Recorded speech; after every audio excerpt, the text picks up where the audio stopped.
138 News Radio 700 WLW. We are at a crisis stage, not necessarily with the pandemic, but with nurses and some frontline healthcare workers. They're just getting burned out. In fact, there's a story here right now I'm reading on CNN that a lot of nurses are, they're just saying enough is enough. They've been forced to reuse personal protective equipment, forced to cancel PTO, extended shifts, and the stress is driving a lot of nurses just to quit their jobs. But this other story seems to run countercurrent to that, because there's a new CDC report out that has taken a look at a large number of why some healthcare workers won't get vaccinated.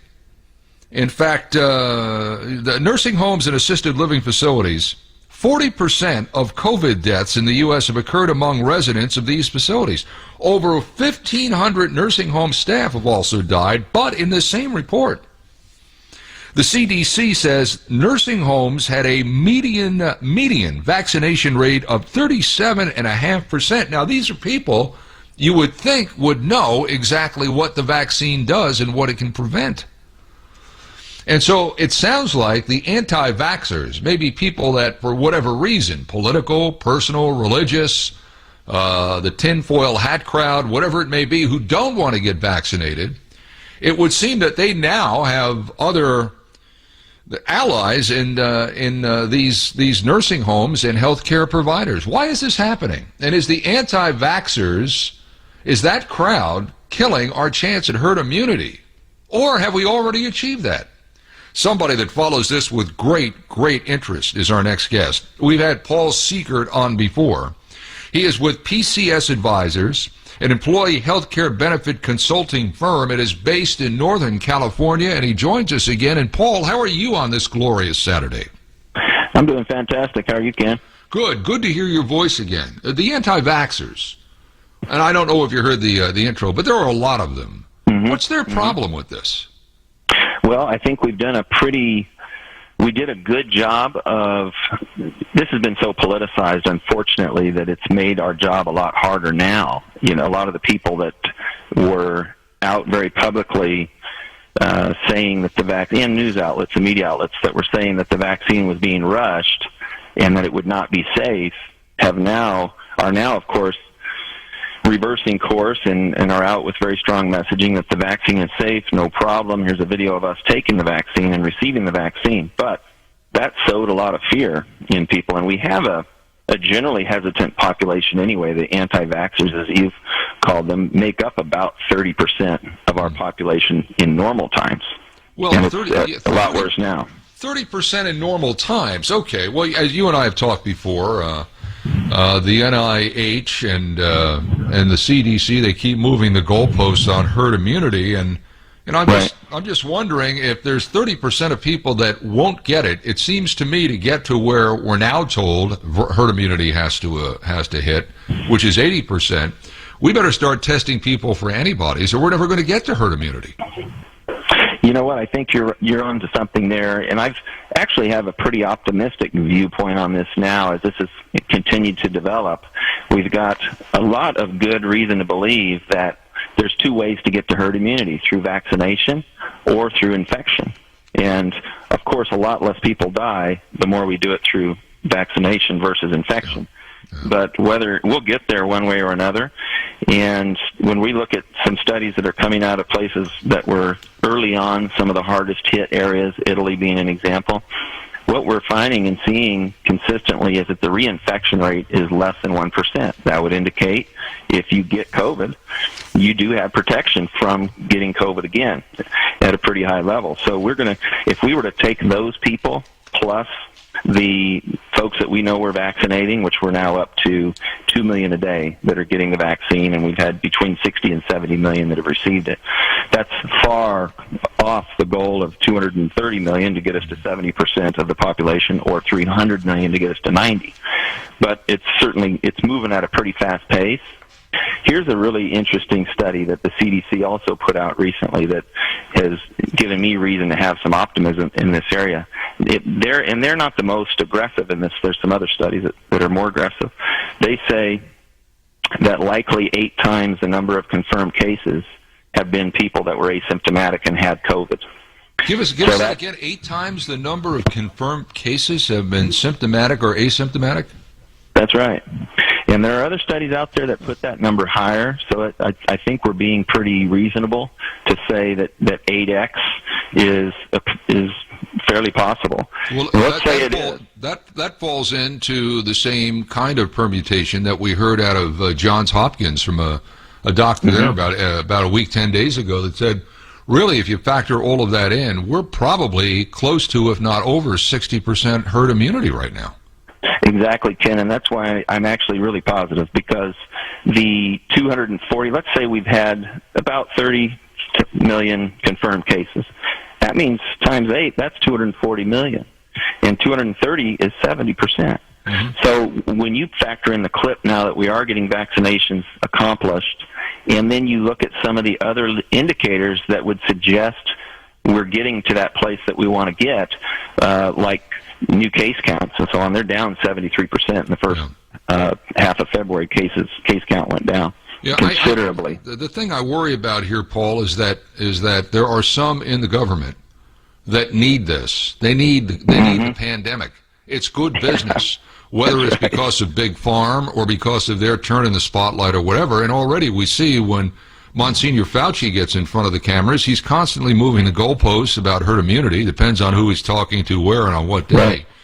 My fear is, and once we get there, once we get to 70, 80%, there will be something else. And I think they're laying the groundwork for it now with these variants. Now there's a variant that hit the UK. Now it's in the United States. Well, there's a different one over in Italy. And I think it just seems to me that we're getting very numb to all of this and very cynical about people that at first we thought were really good and really trying to help us, who now seem to be capitalizing on this pandemic.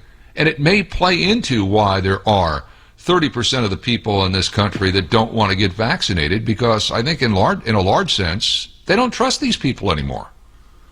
Well, you think as long as we've been dealing with this pandemic, which it's a long time, but it's not that long in another respect, and the difference in the messaging that we've gotten has been so significant that, yeah, I think what we need to do, especially in this day and age with smartphones and the internet and everything else, just give the people the facts. They're going to get them one way or the other. Yeah. Well, I mean, Fauci out of the gate was lying to us about masks. He admitted it. He said, don't wear a mask for about a month and a half, and then admitted the reason why he said that. The reason why he said we don't need to wear one, don't worry about it, is because he was afraid that the healthcare providers were going to move away, we're not going to have enough masks. So when you begin the explanation of something with a lie, at that point you say to yourself, well, is he lying now? And I think I think you and I have talked about this. He needs to go away. We need to hear another voice. We know that his opinions are compromised by his business. He just needs to go away. And there needs to be somebody else that can bring some rationalization to this, because, you know, once we do get to 70 or 80, they'll move that goalpost again. And I think at that point, I fear for the society, because we might just say, well, the hell with it. I'm not going to wear a mask. I'm not going to social distance. And what are you going to do, arrest me? I think that's the problem with a free society. We'll go with you as long as we know you're telling us the truth and this all works. But the minute that goes away, then I think you got problems. Well, and you look at different markets and the way they've handled this. Florida and California is a great contrast, where they've had a very different approach to how to deal with this pandemic and have gotten relatively similar results. And you could argue that the results in Florida, where they've been less restrictive and less hard on their economy and education for their children, they've come out with a better result. Yeah. So I had the vaccination. I get my second one in, I think, 2.5 weeks.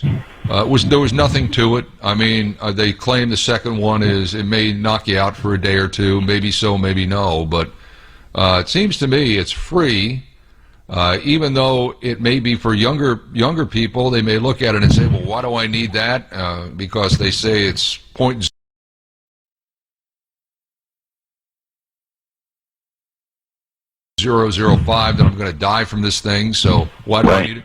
but it's free. And you're right, there are very few vaccines that are developed this quickly, this safely, and have this kind of efficacy. That's one of those deals where, what the hell, why not? You know, even if you don't believe in heaven, but you think there could be a chance, you go to church, right, just to cover your bases. Even if you don't think that this is bad, it's free, it's safe, why not, you know? Right, and we do need to do a better job of messaging as to how did we get this done more quickly. It's a different technology that resulted in these initially approved vaccines. And while they got approved for emergency use, that wasn't without a lot of research being done before that approval occurred. And which, as you may recall, that was a point of real contention for Donald Trump because the UK beat us to that approval. They did not go through the level of scrutiny that we do over here.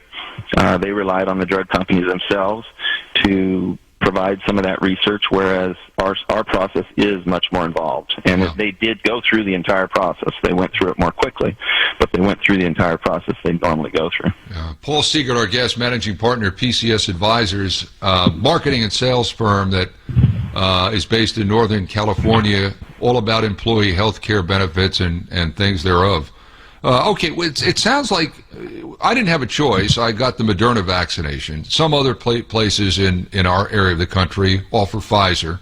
Johnson & Johnson just got approved. Are we getting to a point where we will have a choice? And if so, would the Johnson & Johnson vaccine be a better choice for younger people? It has a much smaller efficacy rate, but still very good, better than any flu shot, 66%. For those that statistically are not in a compromised situation because of age or health, is this a better choice because of it being a one-shot vaccine? Yeah, what we know so far is I don't know that people will have a choice. Perhaps you can do some checking and see what's being used at the facility where you're going to schedule to get your vaccine. But I think you're right. The fact that it's a single dose alone will make that, I think, give it a big advantage. Yeah, and if your chances of getting landing in a hospital or dying goes down exponentially with your age, it would seem like that might be the best thing for the 20 and 30 crowd. I mean, 64% is what I saw. That's pretty darn good compared to what most flu vaccines are. So you're right. I don't know if you're going to have a choice. But if you do, or if you find that that's being offered at that place and you're a fence sitter on this, you know, again, it might be a choice for you. Paul Seegert, always great catching up with you. Good to hear your voice. I tell you that all the time. Stay well. We need your thoughts and your guidance on this as we weave our way through this COVID labyrinth. Thank you so much for your time today. Thanks for having me. I really enjoyed it. Good. We did too. He's with PCS Advisers, Paul Seegert. But